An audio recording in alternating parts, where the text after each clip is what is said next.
Let's jump right into it. Welcome back to The Explainer. Today, we are cracking open the second tale from the Sapphire Ledger, and I'll warn you up front, this is a beautifully grim, dark Gothic fable. We're looking at a terrifying cosmic concept known as the Void Ledger. Now, to really grasp the sheer chilling scale of this industrial processing facility, I don't want you to just sit back and listen. I want you to actually imagine yourself as an incoming soul, standing right at the gates, about to be processed. So, ask yourself, what really happens when the crushing weight of your own identity just becomes entirely too heavy to bear? Picture yourself as this incredibly weary knight. You've traversed 1,000 lands, you've fought all the battles, and now you're just completely exhausted by the mere act of existing. You're dragging around the rusted armor of your life, practically begging for a final, permanent rest. Well, suddenly, you step into this stark, pitch-black landscape. Now scratch whatever ideas you have about an afterlife filled with fluffy clouds or lakes of fire. That is not this. You have just arrived at an industrial, cosmic facility designed for one highly specific, clinical purpose: your complete and total unmaking. Welcome to the Void Ledger. Okay, so what is this place? The Void Ledger basically operates as a zero-point matrix. It is literally the absolute end of the line. It's where the loud, chaotic, kinetic noise of your existence is finally laid to rest. Every bit of your chaotic emotional life, all those wild triumphs and devastating tragedies, they're all about to be reduced down to a single, silent, highly optimized line item. But right before your actual processing begins, you get to bear witness to this massive cosmic dialogue. Because two, frankly, terrifying entities govern this void, and they are locked in a profound philosophical debate called the uncanny mirror. In one corner, you have Wotan, the sovereign, and in the other, you have the sapphire jester. Wotan is known as the great builder of the self, and when he speaks, his voice sounds like deep, grinding stone. He directly challenges the destructive nature of his counterpart, basically telling him, "Your laughter is magnificent, it is the sound of nihilism triumphant."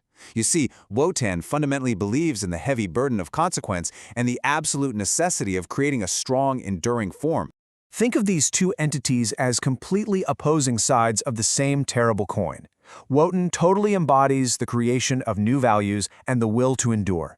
He is the sovereign deed itself.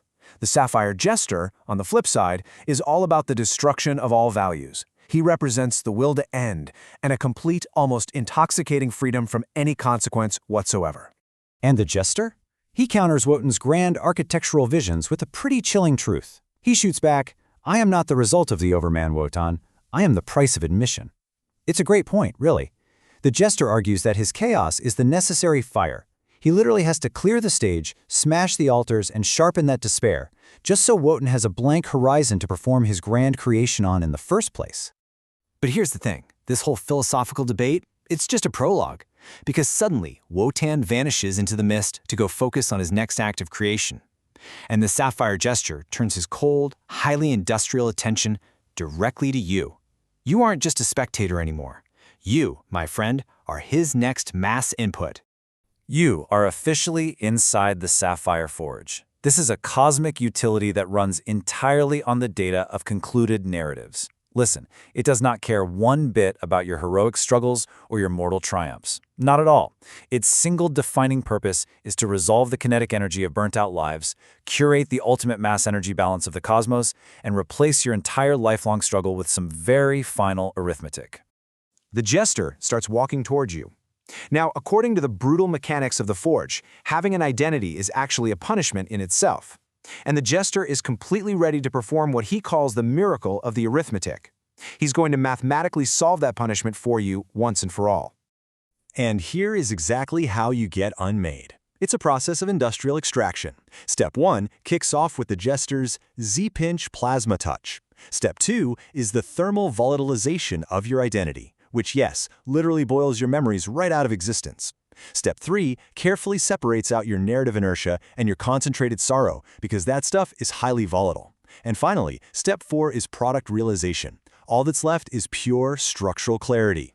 If we look at the records, say log entry hashtag 884912, the math is just relentlessly efficient. Your incredibly complex biological tissue, that just becomes a uniform, non-reactive slurry. Your heavy, concentrated sorrow completely converted into pure structural clarity. Every ounce of your weeping human chaos is transmuted into a perfect efficiency yield of absolute stillness. Right at this precise moment, your internal consciousness voltage drops. It absolutely plummets until it locks in at absolute zero. There isn't even a tiny flicker of memory left. It's all gone. And in a way, this zero represents a final mercy. It is the absolute ultimate end of your suffering. It's wild, because the Forge condenses your entire sprawling existence into this brutally short autobiography. Year 0 was the birth of your kinetic noise. By year 40, you were that exhausted, wandering knight we talked about. By minute 1 inside the Unmaking chamber, your identity hits that rapid thermal volatilization. And by millennium 1, you are just resting forever as a perfectly still, perfectly silent star. And just like that, the crushing weight of your identity has indeed been solved. Through this massive, unimaginable metabolic reduction, you've been turned into a high-density, polished silicate artifact. You are literally a beautiful, geometric blue gem. It's like a glass trophy proving your narrative was successfully concluded. But wait, this brings us to one of the most fascinating concepts inside the Forge. It's something called the bifurcation. Because we have to ask, what happens to the parts of you that couldn't be neatly quantified into that perfect little crystalline gem? Where exactly does all the messy, discarded biological reality of you end up? Well, the official record is absolutely pristine. The ledger's massive, monolithic cover is decorated with a perfect grid of these silent blue stars slotting flawlessly into custom board recesses. But outside that official record, just swirling out there in the dark, you have the discarded hollow vessels. The messy biological reality remains. All that leftover material forms what's called a thermodynamic echo. It's essentially a shadow built entirely out of chaos, ink, and residual vibration. But remember the Sapphire Jester? He does not let this pure, agonizing inefficiency go to waste.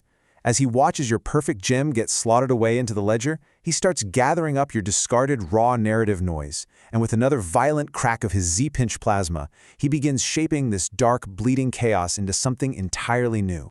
See, while the ledger itself demands total, quiet efficiency, turning your sorrow into geometric symmetry, the Jester has a different goal. He demands a weapon. So, from your discarded raw sorrow, he actually forges an acolyte. He brands this swirling mass of shadow and grief with a deeply unstable dual rune. He takes the blistering, furious heat of the Berserker and binds it tightly with the crushing, absolute zero element of ice. It's this terrifying contradiction that locks explosive, unhinged rage inside a cold, unfeeling purpose.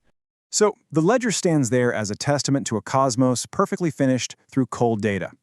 But outside that perfect record, the acolyte awakens. Born directly from the shattered remnants of your kinetic noise, this towering enforcer now serves as the Jester's very own hammer. It is a living, breathing embodiment of destruction unleashed back out onto a universe that foolishly thought its accounting was already complete. Which brings us to the end of our explainer today. And I really want to leave you with a haunting thought about your own inevitable unmaking. When all your kinetic noise is finally processed, will your soul simply be filed away neatly as a silent blue star? Or will your discarded pain awaken out there in the dark as the Jester's cold Berserker acolyte? Think about that. Thank you for surviving the geometric darkness of the Sapphire Forge with me today, and I'll catch you next time.